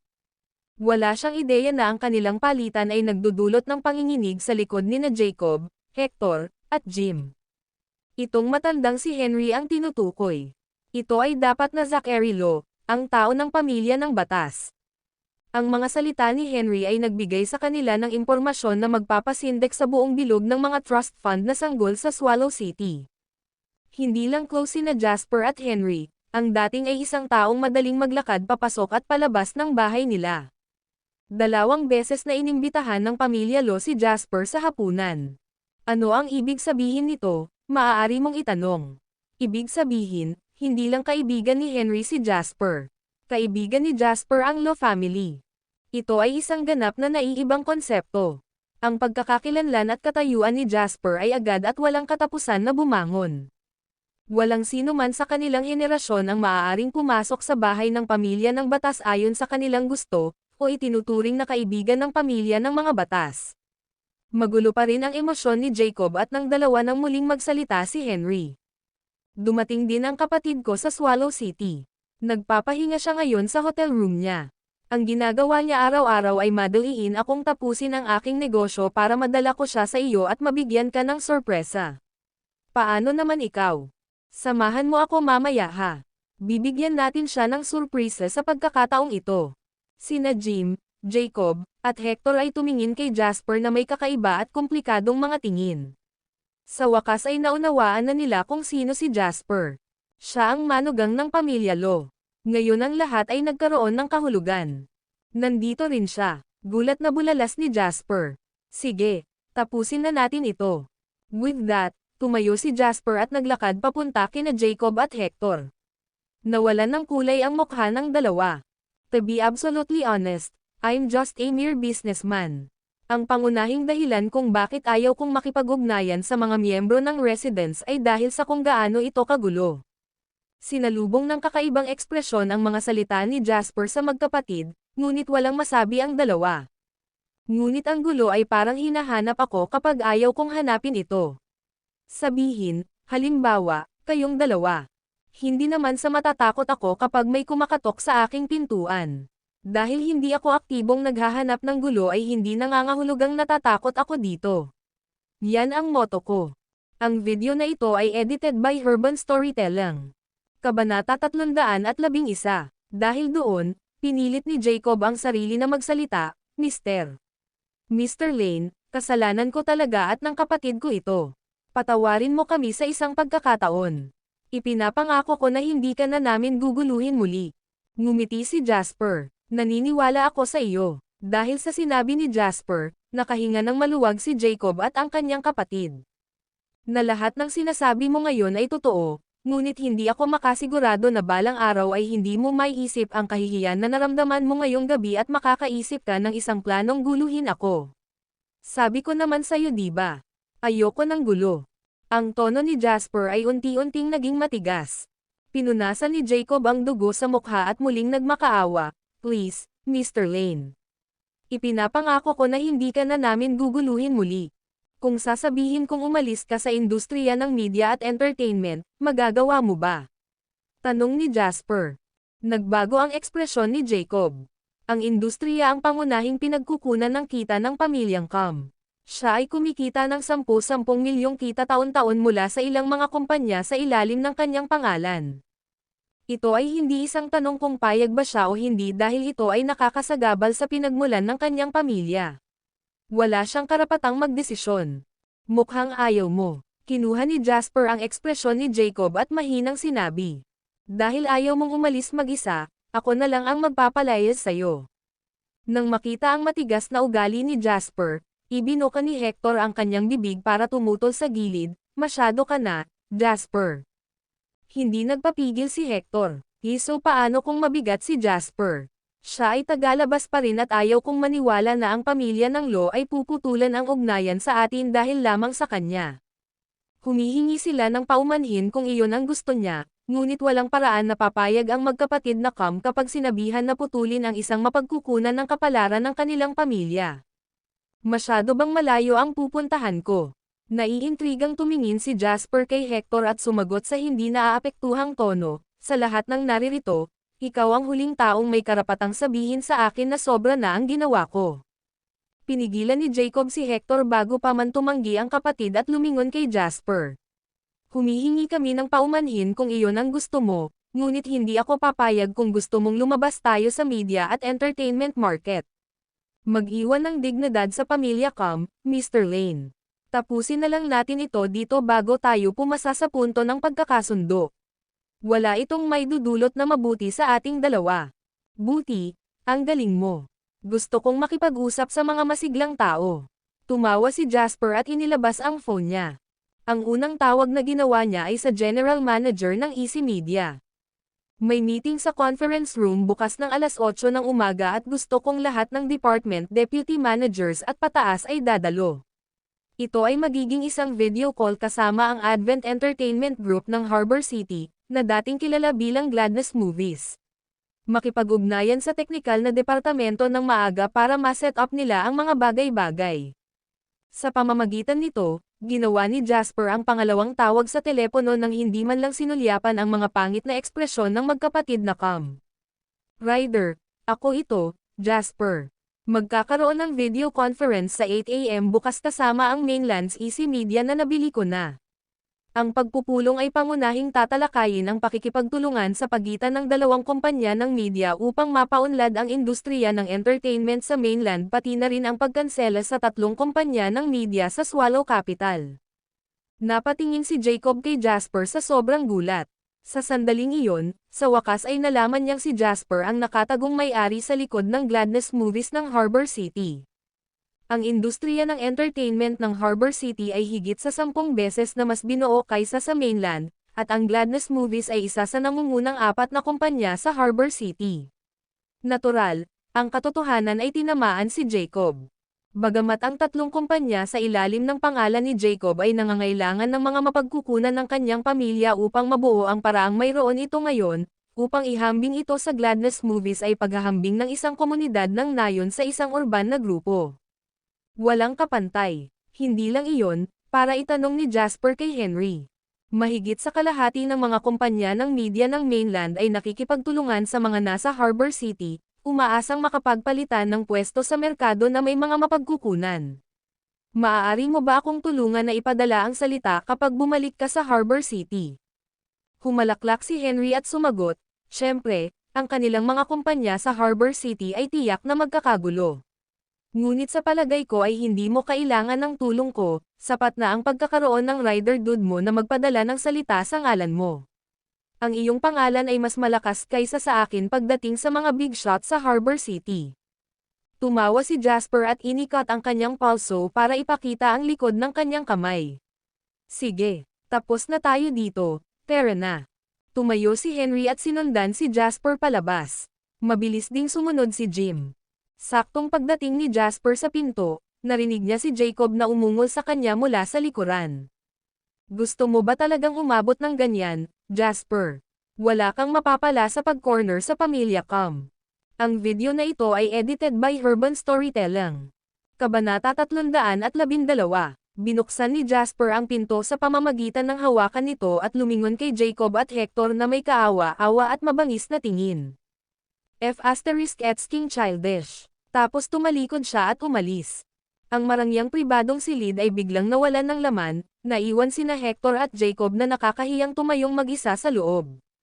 Napatingin si Hector sa duguan at nakakaawang mukha ni Jacob. Nag-abot siya ng ilang pirasong tisyo sa kapatid at bamulong, eto, Jacob. Panasan mo muna ang dugo sa mukha mo. Dapat ba tayong pumunta sa ospital? Ramdam ni Jacob na nag-iinit ang mukha at katawan niya sa sakit. Sacker, pinunasan ni Jacob ang dugo, ang kanyang mga mata ay namumula sa galit. At si Jim ay nakasakay sa kanilang coattails. Sa pag-iisip tungkol sa kung paano higit sa kalahati ng kanyang mga pinsala ay dulot ni Jim, walang ibang hinanggad si Jacob kundi kaladkarin si Jim pabalik at putulin siya hanggang sa mamatay. King hell, Jim's nothing more than a piece of trash. Hinahampas at sinisipa ka dahil lang narito sina Jasper at Henry, siguradong may death wish siya. Nagtakip ng ngipin si Hector at nagsalita. Nag-alab ang galit sa loob niya, at nailabas ni Jacob ang mga salitang may hinanakit, si Jim ay walang kwenta, kaya natin siyang harapin kung ano ang gusto natin. Ang problema dito ay si Jasper. Masyadong marami ang tungkol sa kanya na hindi natin alam. Hindi ko inaasahan na ganoon kalakas siya. Bumalatay ang takot sa mga mata ni Hector. Anong gagawin natin ngayon, Jacob? Si Jasper ay mukhang wala siyang balak na paalisan tayo. Not to mention na may suporta pa rin siya sa kanya si Henry. Umuwi muna tayo. We'll discuss this with Dad. Nanggigigil si Jacob at nagsalita. Nanginginig si Hector at may takot na sumagot, papatayin ako ni Dad kapag nalaman niya. Sinama ng tingin ni Jacob si Hector at umungol. Hinding-hindi tayo aabot sa puntong ito kung hindi ka nag-provoke sa mga maling tao sa labas, walang kwentang basura. Narinig mo naman ang tawag ni Jasper kanina diba? Sa kanya rin ang Gladness Entertainment Movies ng Harbor City. Wala kaming dapat ikatakot pagdating sa Easy Media, ngunit hanggang kailan makakatagal ang aking mga kumpanya kung ang kanyang kumpanya mula sa Harbor City ay tumuntong dito? Mukhang problema ba ito na kayang harapin ng isa sa atin? Mas gugustuhin kung magtapat na tayo ngayon kaysa magtapat kapag lumampas na tayo sa punto ng pag-iipon. Umuwi ka sa akin ngayon na. Kuwit, sigurado ka bang hindi mo na kailangan pang pumunta sa ospital, Tiyo Yap? Mas mabuting magpatingin sa doktor. Magiliw na tanong ni Jasper kay Jim pagkababa ng hagdan sa clubhouse. Umiling si Jim at ngumiti. Maliit na sugat lang. Magiging maayos din ako pagkatapos ng kaunting pahinga. Tumanggaw si Jasper. Sige, may iba pa akong gagawin, kaya ipapabalik kita kay Julian. Humig si Jim bilang pagkilala at sinulyapan ng mabuti si Henry sa hindi kalayuan. Jasper, tungkol sa iyo at sa pamilya Lo. Sa kabila ng katotohanang nakasulat sa harap ng kanyang mga mata, hindi pa rin makapaniwala si Jim na napakalapit ni Jasper sa pamilya Lo. Lalo na pagdating sa ugali ni Jasper. Masasabi ni Jim na hindi lang sila magkaibigan. Napakakakaiba para sa anak ng isang kilalang pamilya na tretuhin si Jasper ng hindi kahit isang onsa ng ugali kundi sa halip ay may paggalang at bahagyang takot. Ngumiti si Jasper at sumagot, nagtagal ako sa Harbor City at nagtrabaho sa pamilya ng Lo noon. Ito ay isang bagay na alam ni Dawson. Tumanggaw si Jim bilang pag-unawa at pinaalalahanan, mag-ingat ka. Binigyan siya ni Jasper ng isang maliit na ngiti. Alam ko ang limitasyon ko. Gusto pa sana ni Jim na tanungin si Jasper kung ano ang relasyon niya sa anak ng pamilya Lo, ngunit napabuntong hininga siya at napalunok pabalik nang makita niyang naglalakad na si Jasper papunta kay Henry. Sa kabila ng walang mga kwalipikasyon na maging bahagi ng ganoong mataas na uri ng lipunan, si Jim ay nanirahan sa Swallow Capital sa loob ng maraming taon na alam niyang ang mga relasyon ng mag-asawa ay kasinungalingan lamang upang pakainin ang karaniwang tao. Ang lahat ng mga tunay na may kapangyarihan at awtoridad ay napapaligiran ng mga kababaihan. Lalo na pagdating sa mga miyembro ng residence. Kung sila ay nagmula sa isang mayamang pamilya, ang mga babae ay isang bagay na hindi sila nagkukulang. Ang video na ito ay edited by Urban Storytelling. Kabanata 313. Lalo na ang mga mayayamang anak na babae na malandi at may mga pinagmulang pamilya na kilalang-kilala upang takutin ang mga tao hanggang sa mamatay. Para sa isang bata at mayamang lalaki tulad ni Jasper na bihasa at may edad sa mga paraan ng kanyang pagkilos at pagharap sa mga isyu, siya ay isang promising talent na sulit ang puhunan ng mga mayayamang anak na ito. Gayunpaman, ang buhay pag-ibig ni Jasper ay hindi isang bagay na maaaring ibigay ng isang tagalabas na tulad ni Jim sa kanyang 2 sentimo. Pagsakay sa kotse kasama si Henry, lumingon si Jasper para tanungin siya, bakit ka pumunta sa Swallow Capital? Hindi ito itinago ni Henry sa kanya at sa halip ay sumandal sa tainga ni Jasper. Malaking bagay ang naka-line up namin this time. Alam mo kung paano naaprubahan ang Swallow Capital para mag-host ng Olympics. Tumanggaw si Jasper. Walang paraan na hindi niya malalaman ang tungkol sa isang bagay kapag ipinagdiriwang ito ng buong bansa. Gayunpaman, biglang nanlaki ang mga mata ni Jasper. Ang pamilya ng Lo ay gumawa ng higit pa sa real estate, dahil sila rin ay nakipagsiksikan sa industriya ng palakasan. Ang pamilya ng Lo ang siyang kumuha sa proyekto ng Olympic Village ng Swallow Capital noong nakaraang buhay. Isa itong malaking proyekto na nagkakahalaga ng 30 bilyon. Ang pinakamahalaga ay hindi ang laki ng proyektong ito, ngunit kung magkano ang maaaring kumita mula rito.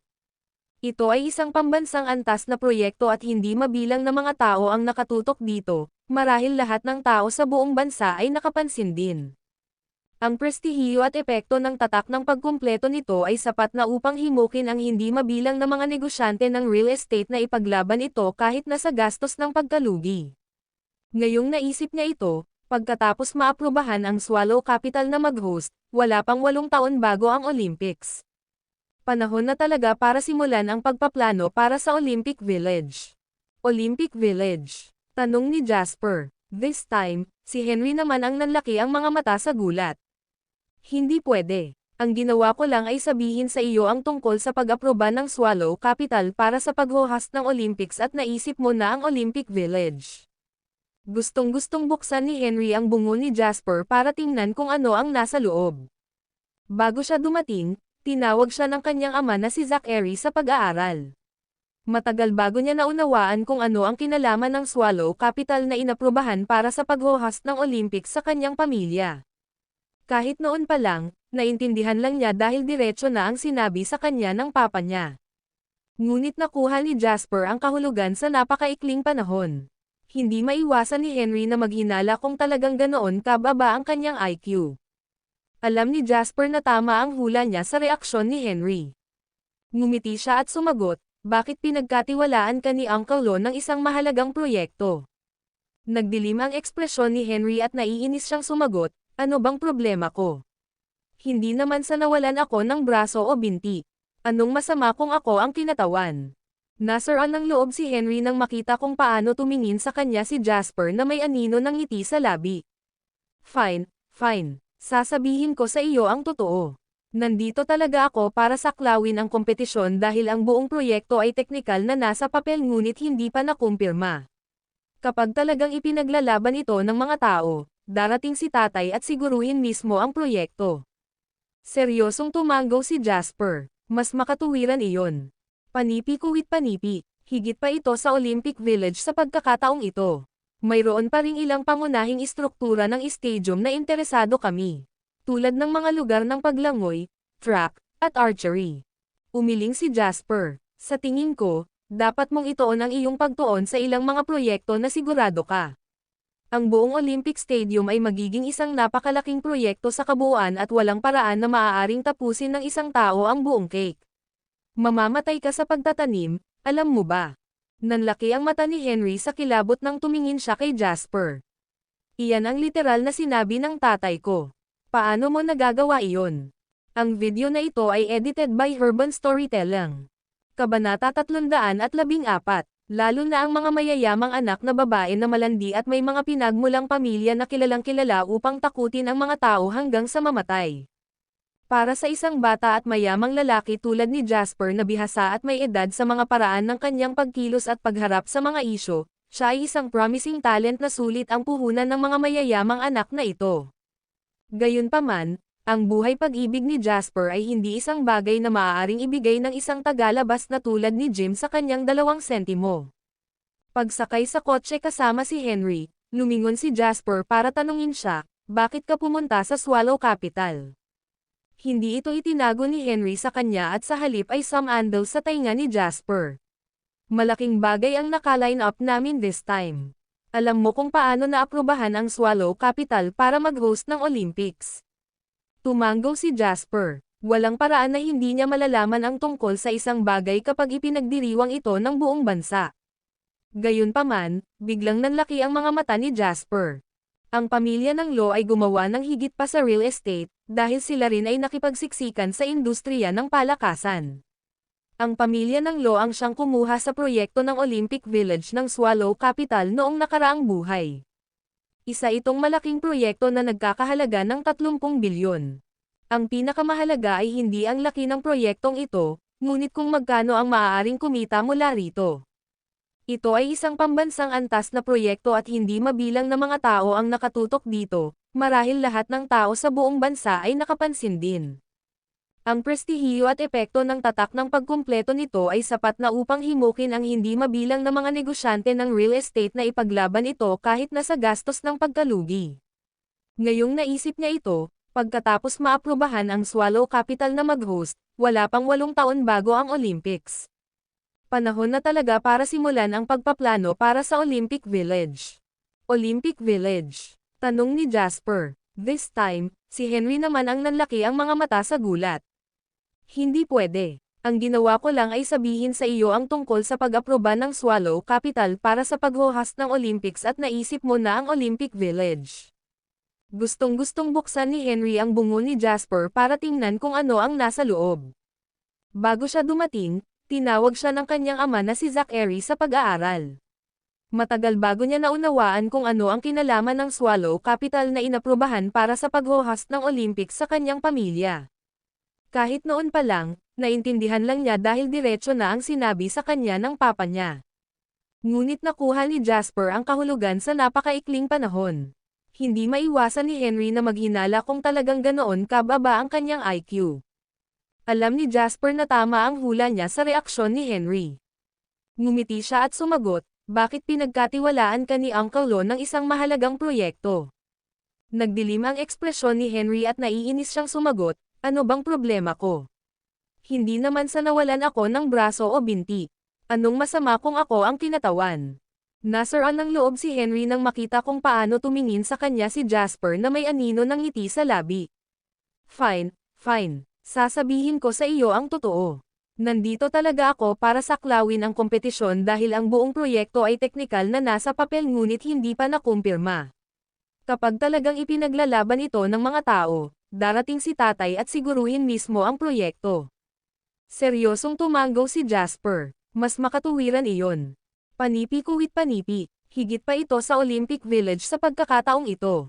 Mayroon pa ring ilang pangunahing istruktura ng stadium na interesado kami.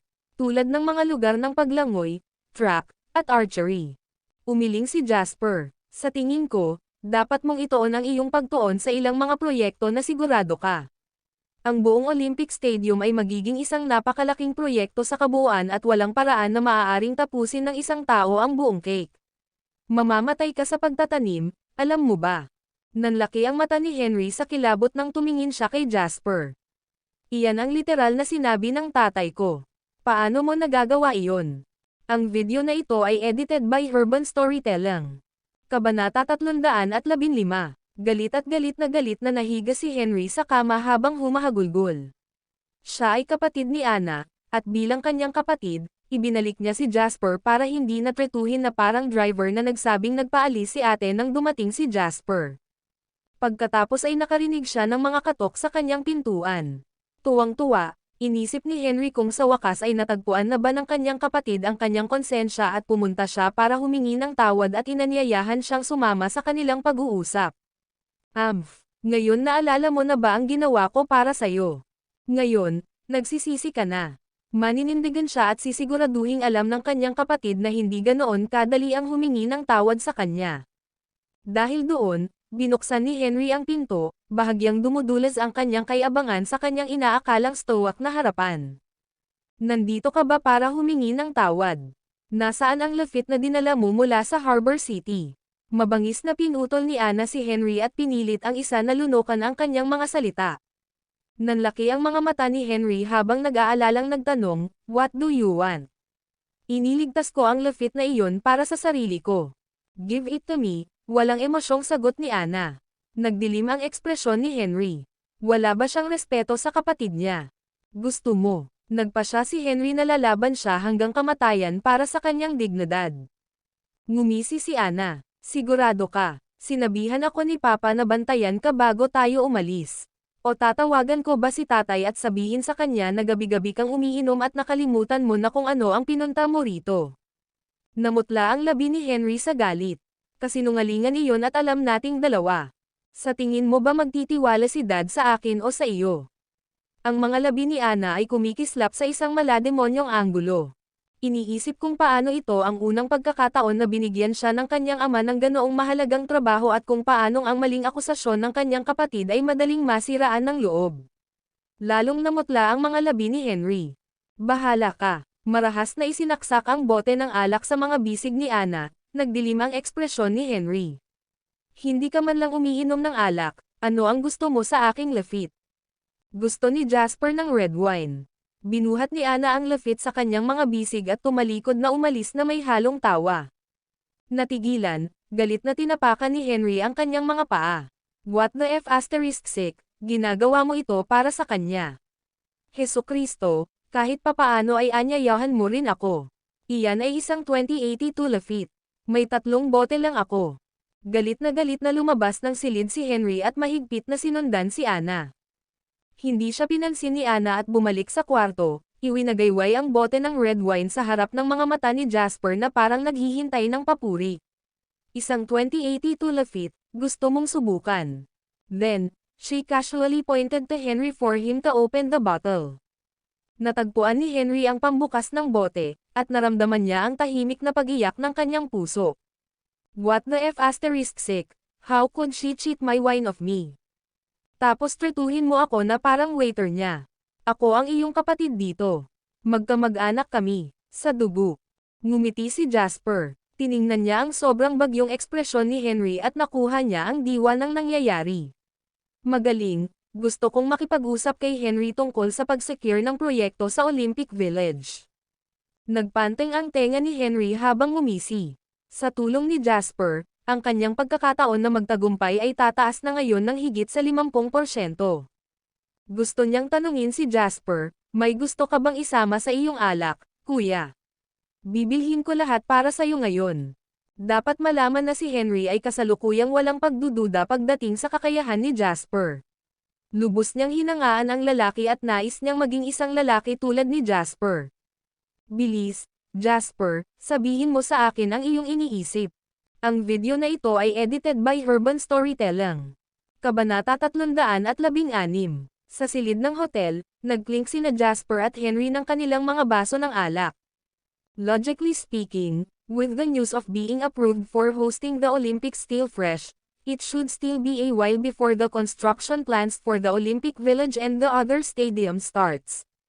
Ano pa ang ipinagagawa sa iyo ng iyong ama? Tumanggaw si Henry. Wala pa tayong alam na sigurado, pero kailangan natin itong pasukin kahit papaano.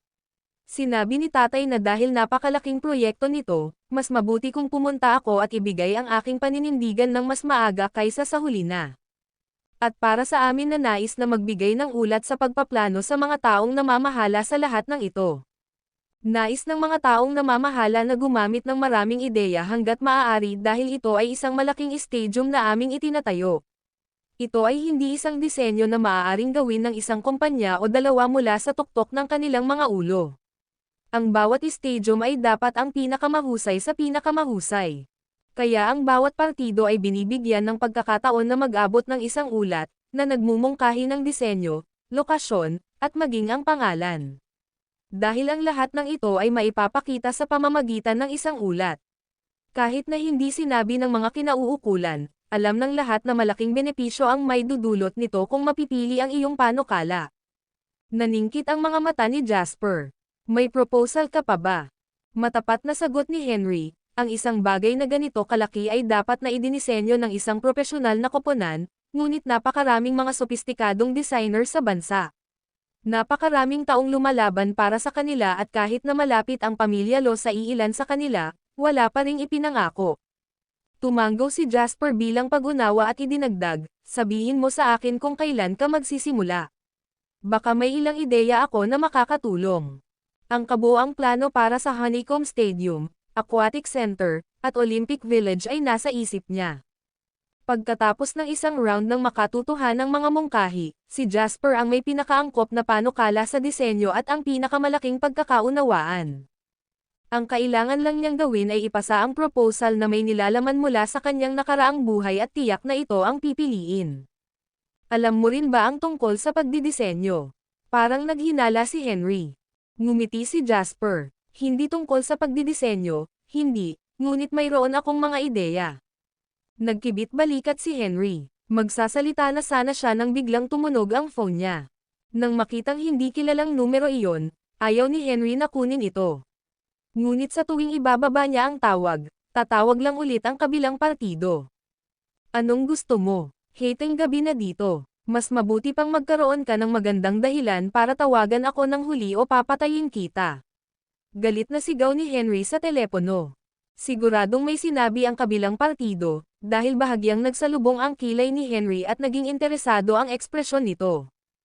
Ilang sandali pa, lumambat ang tono ni Henry habang tumatawa. I wouldn't mind na makilala ka ng personal, syempre hindi. Ngunit kailangan kong sabihin sa iyo na ang lahat ng gagawin ko kung darating ako, ay manood. Itatanong ko pa kung payag ba ang lalaki o hindi. Inabot ni Henry ang telepono kay Jasper at mamulong. Come. Kinuha ang telepono, binati ni Jasper, hello, this is Jasper Lane. Ang malalim na boses ng isang nasa katanghaliang gulang na lalaki ay nagmula sa mga speaker. Walang isang onsa ng galit o kay-abangan, ang tao ay tunog napakamagalang. Hello, Mr. Lane. Ito si Hendrik Kam, ang ama ni Hector at Jacob. Bahagyang nagtaas ng kilay si Jasper at sumagot sa mahinang tono, paano kita matutulungan, Mr. Kam? Sagot ni Hendrik, naniniwala ako na nagkaroon ng hindi pagkakaunawaan sa pagitan mo at ng mga anak ko, Mr. Lane. Sinabi nila sa akin ang mga pangunahing detalye ng nangyari nang umuwi sila ngayong gabi. Kamakailan ko lang na-realize kung gaano ka-arrogant at bossy ang mga anak ko sa labas at hindi na ako magsisisi sa mga ginawa nila. Sana ay tanggapin mo ang aking paghingi ng tawad, Mr. Lane, at patawarin mo ang aking mga anak sa kanilang kamangmangan. Bahagyang ngumiti si Jasper at sumagot, si Hector at Jacob ay parehong matanda, Mr. Com. Tama lang na panagutan nila ang sarili nilang mga aksyon. Hindi mo dapat problemayan ang sarili mong maglinis pagkatapos ng mga kalat nila. Ang video na ito ay edited by Urban Storytelling. Kabanata 317. Taos-pusong sagot ni Hendrik, responsibilidad ko bilang magulang na turuan ang aking mga anak kung ano ang tama at mali. Mahalaga ang kapayapaan pagdating sa ating mga negosyante. Ang isa pang kaibigan ay isang mas kaunting kaaway sa negosyo. Mukhang interesado kang umunlad sa industriya ng media at entertainment, Mr. Lane. Paano naman ito? Dahil nagnenegosyo ako sa isang katulad na larangan, maaari tayong magkasundo sa isang oras at pag-usapan ito ng personal. Kami ay nagpaplano na magdaos ng isang malaking piging bilang pagdiriwang ng Swallow Capital na naaprubahan upang mag-host ng Olympics. Maaari nating pag-usapan ito, Mr. Lane, at ang iyong kumpanya ay maaaring mag-host ng piging na ito kung interesado ka. Pinag-isipan ito ni Jasper, at hindi na nagsalita si Hendrik. Sa halip, tahimik niyang hinintay ang sagot ni Jasper. Maaring parang kalokohan pero sa totoo lang, parehong sinusubukan ni na Jasper at Hendrik ang isa't isa. Talaga, punto kung tumugon si Jasper, kailangan itong gawin na wala siyang pagnanais na labanan ang pamilyang Com sa kabila ng pagkakasundo. Ito ang mundo ng mga matatanda. Ang pag-ibig puot ay hindi umiiral, dahil ang lahat ay isang paghahatid at impormasyon ng mga hayop. Kung mayroon akong higit na kapangyarihan, kailangan mong sumuko. Kung mayroon kang higit na kapangyarihan, kung gayon walang dapat sisihin kundi ang aking sarili sa aking kabiguan. Ito ay isang bagay na parehong alam ni na Jasper at Hendrik. Makalipas ang ilang sandali, tumawa si Jasper at sumagot, idiot ako kung hindi ko tatanggapin ang iyong alok kung isasaalang-alang mo ang iyong kompromiso, Mr. Com. Kumusta ang tunog bukas? Napangiti si Hendrik, sige, bukas ng gabi. I'll fetch both you and Mr. Lo, then. Nagkataon lang na may pupuntahan akong gala bukas ng gabi at karamihan sa mga dumalo ay ang mga nasa loob ng industriya. Mas makilala natin ang isa't isa. Magalang ngunit walang pangakong tugon si Jasper habang binababa ang telepono. Anong gusto ni Com? Tanong ni Henry. Mahinang sagot ni Jasper, para malutas ang sama ng loob, marahil. Siguro. Natigilan si Henry. Ang ganda ng ugali niya. Hindi ba't sinabi niyang gusto niyang isulat ang lahat ng ito? Tumawa si Jasper. Plano niya na ako ang mag-host ng celebratory banquet para sa Swallow Capital na nag-host ng Olympics bilang kapalit ng pag-iwan sa kanyang mga anak na mag-isa. Maaaring hindi ito mukhang isang trick, ngunit gusto niyang ipahayag ito sa gala bukas ng gabi ng lahat ng oras at lugar. Hindi ba kakaiba ito? Kumunat ang noo ni Henry. Karamihan sa mga tao ay nagmamakaawa na itago ito, kaya bakit gusto niyang ipahayag ito sa isang gala?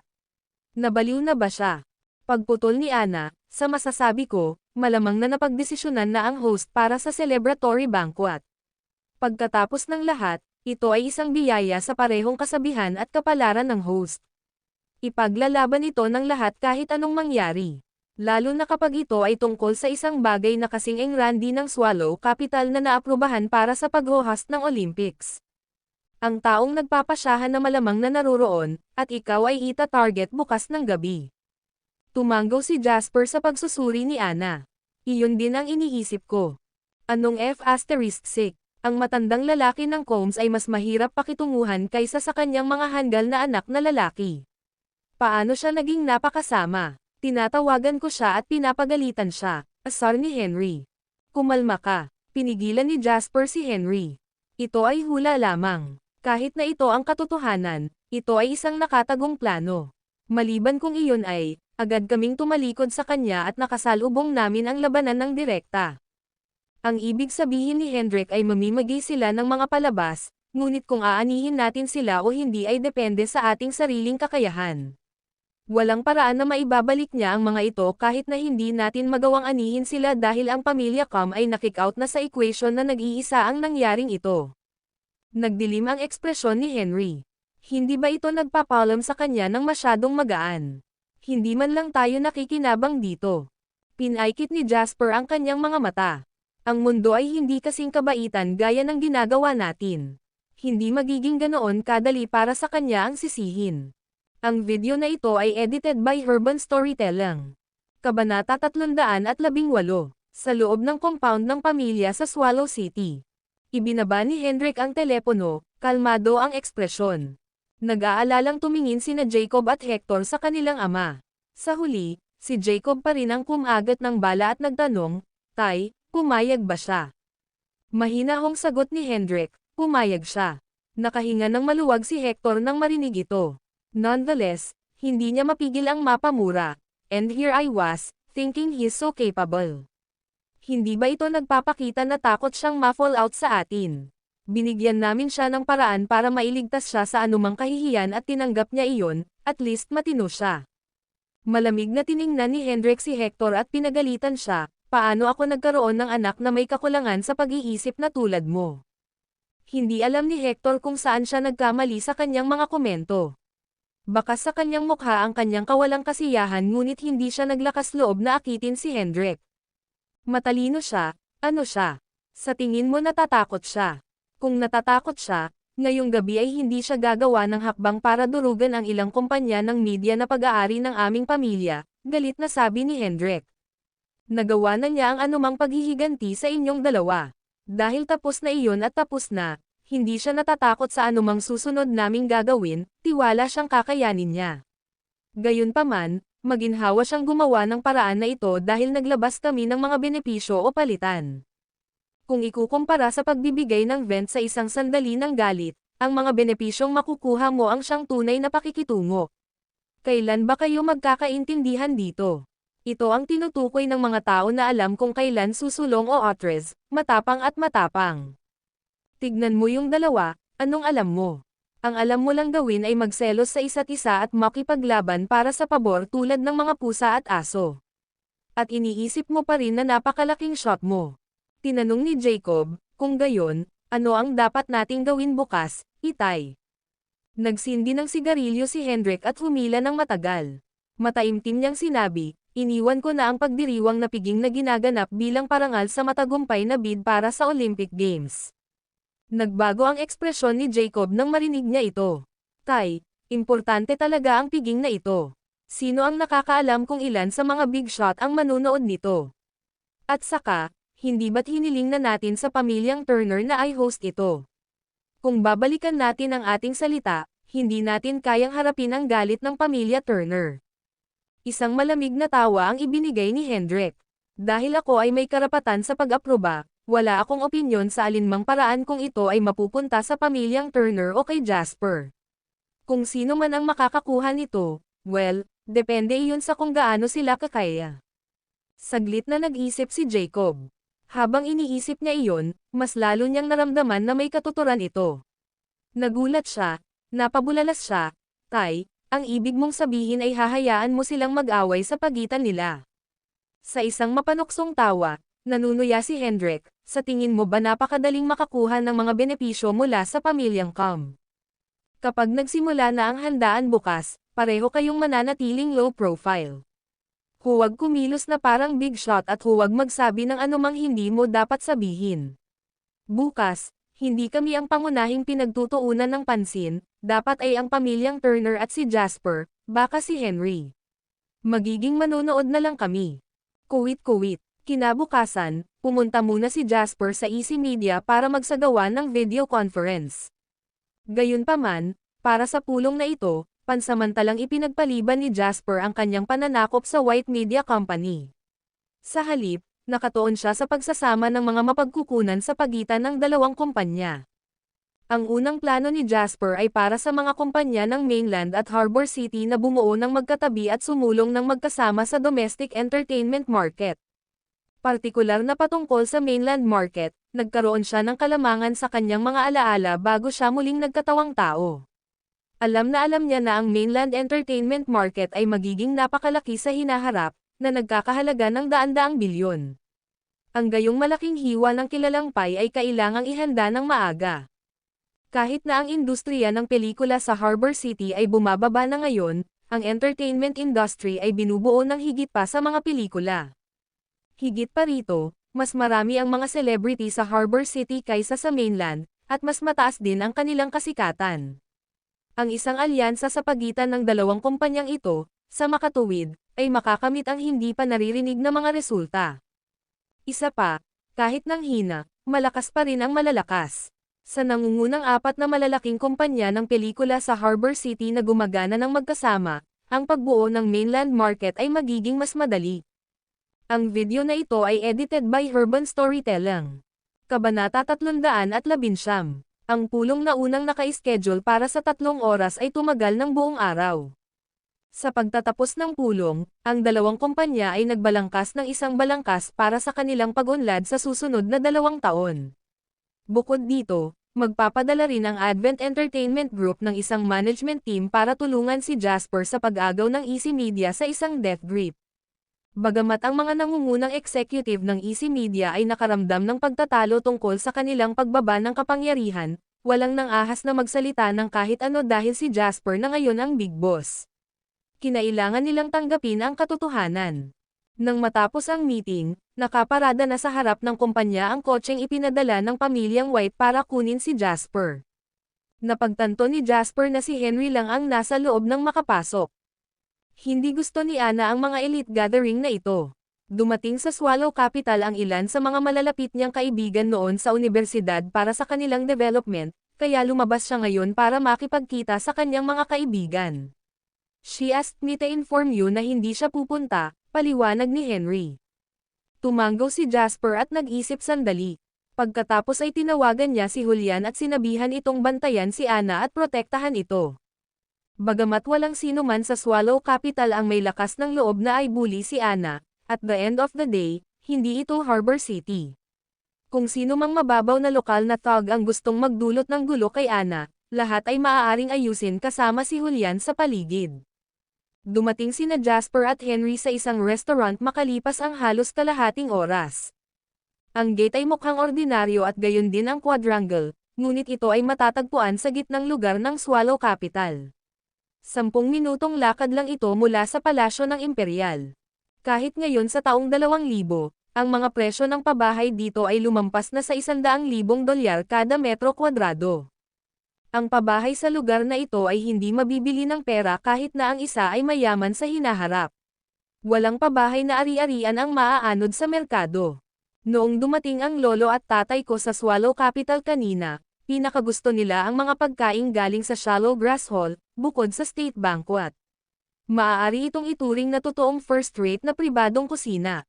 Lumapit si Henry kay Jasper habang sinimulan niyang ipakita ang kanyang pananaw. Nabalitaan ko na ang mga ulam dito ay walang presyo at depende sa mood ng head chef ang kinakain mo. Ideposito mo lang ang pera sa account ng punong chef pagkatapos kumain. Ang $1 ay hindi masyadong maliit, 1,000,000 ay hindi masyadong marami.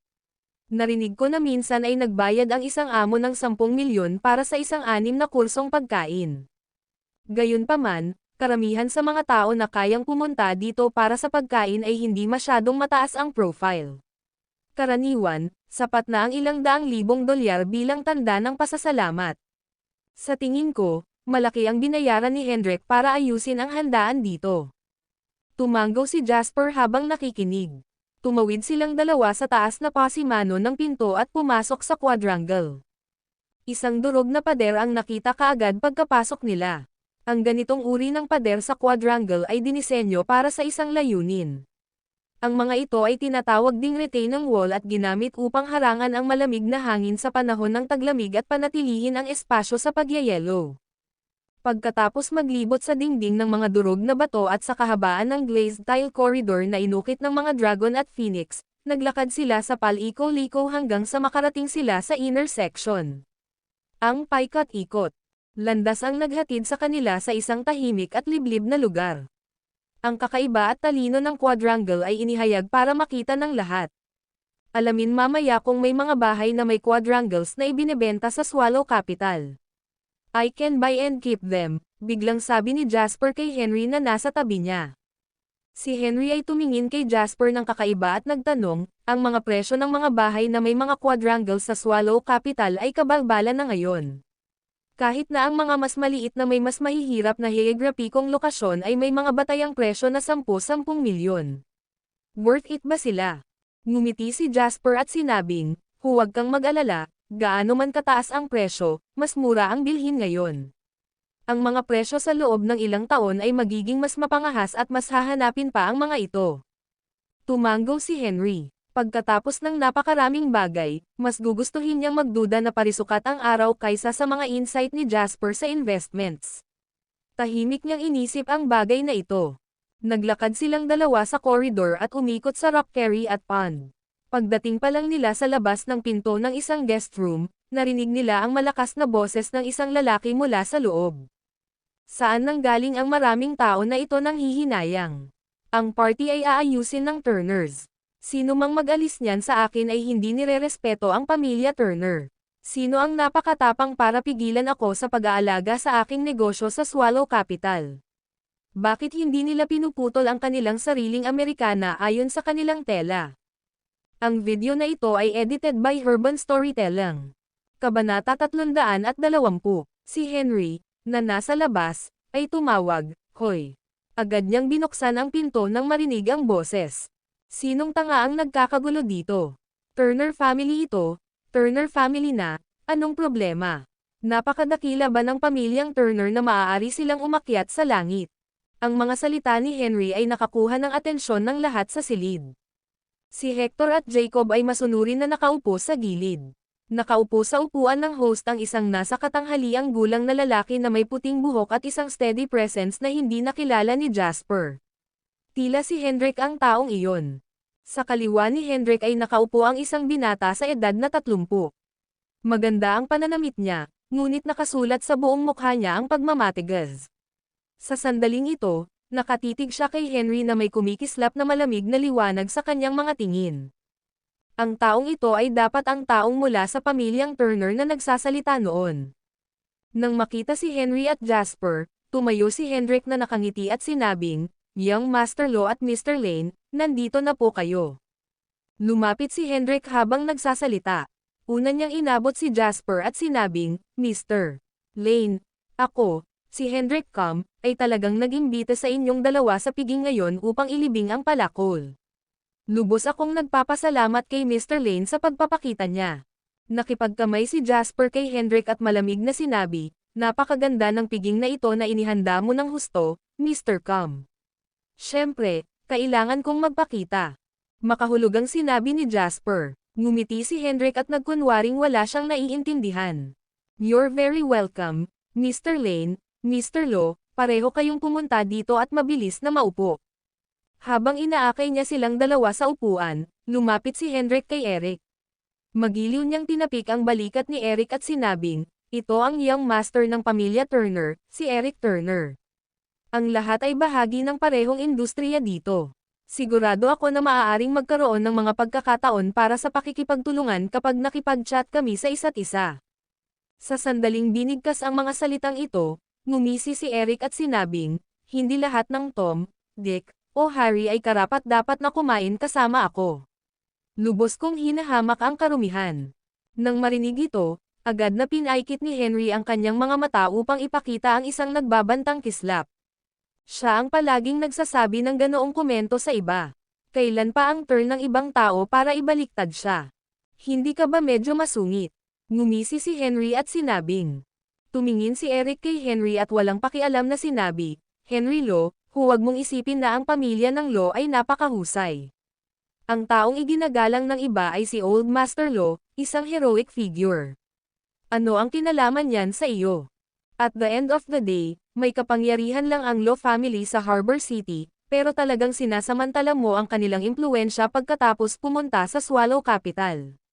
Sino ka ba sa tingin mo, Henry Lo? F*** ka." Muntik nang mabaligtad ni Henry ang mesa. "Sino ka sa tingin mo? Hindi mo pa ba dinadala ang pangalan ng pamilyang Turner kapag lumabas ka ng bahay at nag-artista? Sino ka sa tingin mo kung aalis ka sa pamilya Turner? Kung sino ako ay wala sa iyo, anak ng Turk, para sabihin sa akin. Gawin mo kung may lakas ka ng loob. Kung ako ay sumisigaw, hindi na ako batas." Ngumisi si Eric at mapang-asar na sinabi, "Napakabata. Sa sinabi nito, lumingon si Eric at sinabi kay Jasper nang hindi man lang sumulyap sa nagngangalit na si Henry, ikaw ba ang gustong agawin sa akin ang Olympic Celebration Banquet? Ano ang problema? Nararamdaman mo ba na masyado kang comfortable at naghahanap ng excitement? Tumawa si Jasper at mahinahong sinabi, hindi ko alam kung excitement ba o hindi. Nakarinig lang ako ng walang tigil na tahol ng asong galit. Agad namang napangiti si Henry. Tinuya niya si Eric, na ang mukha ay may hindi magandang tingnan, ikaw ang tinutukoy niya. Bilang asong nakakahol lang, bakit hindi ka tumahol ng ilang beses para marinig natin? May kumislap na dilim sa mga mata ni Eric. He sneered and said, mukhang may mga taong minamaliit talaga ang pamilya Turner, eh. Walang pakialam na sabi ni Jasper, so what if it's the Turner family? Naisulat na ba sa isang kontrata ang dinner party na ito at ibinigay sa pamilya Turner? Natigilan si Eric nang marinig iyon. Sa Swallow Capital, ang kailangan lang gawin ng pamilya Turner ay magbigay ng abiso tungkol sa anumang proyektong pinagmamasdan ng pamilya at walang maglalakas loob na gawin silang masama. Higit pa rito, walang sino man ang walang takot na susubok na agawin ang proyekto mula sa kanila. Kung gayon, paano magkakaroon ng kontratang pinirmahan ng maaga? Iyon ang dahilan kung bakit ang mga salita ni Jasper ay tunay na nakaantig sa isang mahinang punto. Napalingon si Eric kay Hendrik. Maling ngumiti ang una at sinabing, Young Master ng pamilya Camp, paano kung magmadali tayo at gumawa ng kontrata?